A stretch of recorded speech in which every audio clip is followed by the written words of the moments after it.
नमस्ते मित्रों, आज हम श्रावण मास के पवित्र त्योहार के साथ में रक्षाबंधन के पवित्र उत्सव के संदर्भ में और उसके मुहूर्त के संदर्भ में चर्चा करने का प्रयास करेंगे। मित्रों, हम सभी जानते हैं कि रक्षाबंधन हमारी भारतीय संस्कृति में बहुत महत्वपूर्ण उत्सव है। इस दिन बहनें अपने भाइयों की कलाई पर राखी बांधती है। यह दृष्टि परिवर्तन का उत्सव है। बहन भाई के कलाई पर राखी बांधने के साथ ही स्नेह से अपने हृदय में भी उसको बांधती है।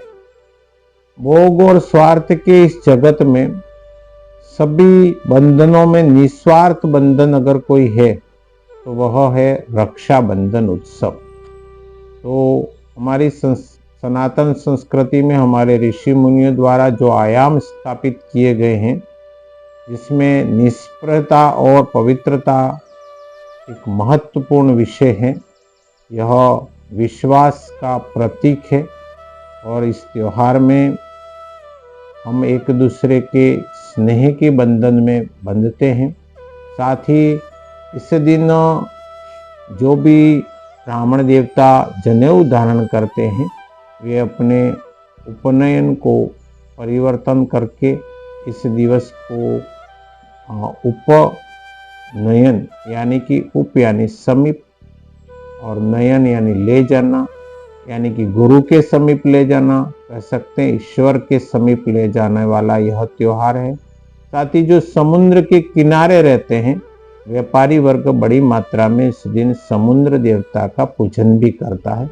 इस प्रकार यह हमारी सनातन संस्कृति में यह त्योहार 3 प्रकार के अलग अलग उत्सवों को शामिल करके इसको त्रिवेणी संगम के रूप में मनाया जाता है। खासकर इस दिन सभी बहनें अपने भाई की कलाई पर बड़े उत्साह के साथ में राखी बांधती है और अपने रक्षा का संकल्प वह करती है। तो मित्रों, किसी भी अच्छे कार्य या उत्सव को मनाने के लिए शुभ मुहूर्त की आवश्यकता होती है और शुभ मुहूर्त समृद्धि कारक होता है, साथ ही हमारे सौभाग्य में वृद्धि भी करता है।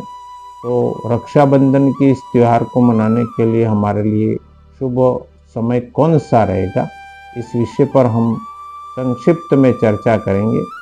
साथियों, 8 अगस्त को पूर्णिमा जो है वो दोपहर में 2:12 पर प्रारंभ हो जाती है और 9 तारीख को पूर्णिमा 1:24 तक रहती है।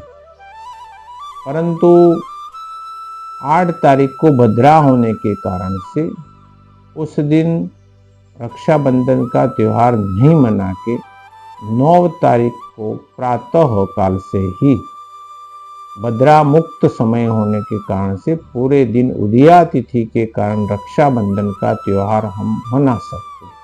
तो उस दिन आने वाले समय में कौन कौन से समय श्रेष्ठ रहेंगे और किस समय को हमें छोड़ देना चाहिए जो हमारे रक्षाबंधन में ठीक नहीं होगा, उस पर हम संक्षिप्त में चर्चा करेंगे।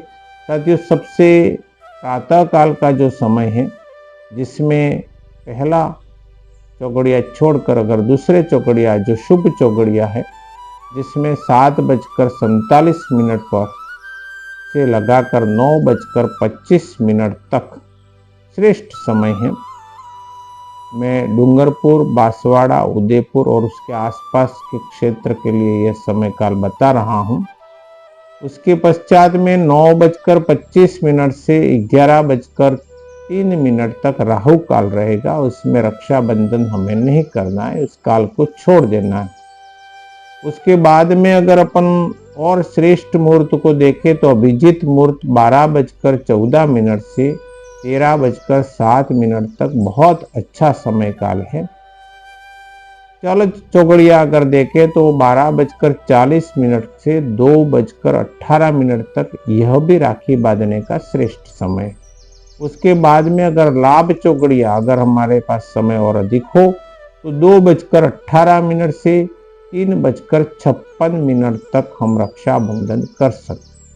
और अंत में एक अमृत चौकड़िए में 15:56 यानी 3:56 दोपहर के बाद से 5:34 तक साय के समय काल तक रक्षाबंधन करना शुभ रहेगा। रक्षाबंधन के दिन बिल्कुल 9 तारीख को शनिवार को भद्रा का बिल्कुल साया नहीं है, इसलिए इस विषय में चर्चा करने का कोई औचित्य नहीं है साथियों। रक्षाबंधन के समय भाई का मुख पूर्व या उत्तर दिशा में अगर होता है तो श्रेष्ठ होता है। रक्षाबंधन के दिन कुछ अनावश्यक बातें आजकल आने लग गई है कि इस कलर की राखी होनी चाहिए, उसका कलर ऐसा होना चाहिए, राशि के हिसाब से कलर होना चाहिए। साथियों, ये भ्रामक तथ्य है, ऐसा कोई नहीं है। आप किसी भी कलर की राखी बांध सकते हो अपने भाई को। राखी का कलर के साथ में, रंगों के साथ में कहीं पर भी शास्त्रों में कोई वर्णन नहीं देखा और सुना गया है। इसलिए इस तरह के भ्रामक तथ्यों में आप न उलझे और काले रंग की राखी नहीं बांधे, ऐसा हमारा प्रयास अवश्य रहना चाहिए। बाकी इस समय काल में केवल राहु काल ही 9 तारीख को 9:25 से 11:03 तक हमें छोड़ देना चाहिए। बाकी पूरा दिन आप कभी भी राखी बांधते हैं तो उसमें कोई दिक्कत वाली बात नहीं है। और रक्षा बंधन के साथ में हमारे शास्त्रों में एक मंत्र भी दिया हुआ है, ओम येन बद्धो बलि राजा दानवेंद्रो महाबलः तेन त्वामपि बध्नामि रक्षे मां चल। तो इस दिन श्रावणी कर्म करते हुए सभी ज्ञाननिष्ठ ब्रह्म देवता, सभी बहनों एवं सभी समुद्र के किनारे रहकर भगवान समुद्र देवता को पूजन करते हैं और उनको नमन करते हैं। उन सभी को बहुत बहुत बधाई और शुभकामना के साथ श्रावण के इस पूर्णिमा पर आप सबको बधाई।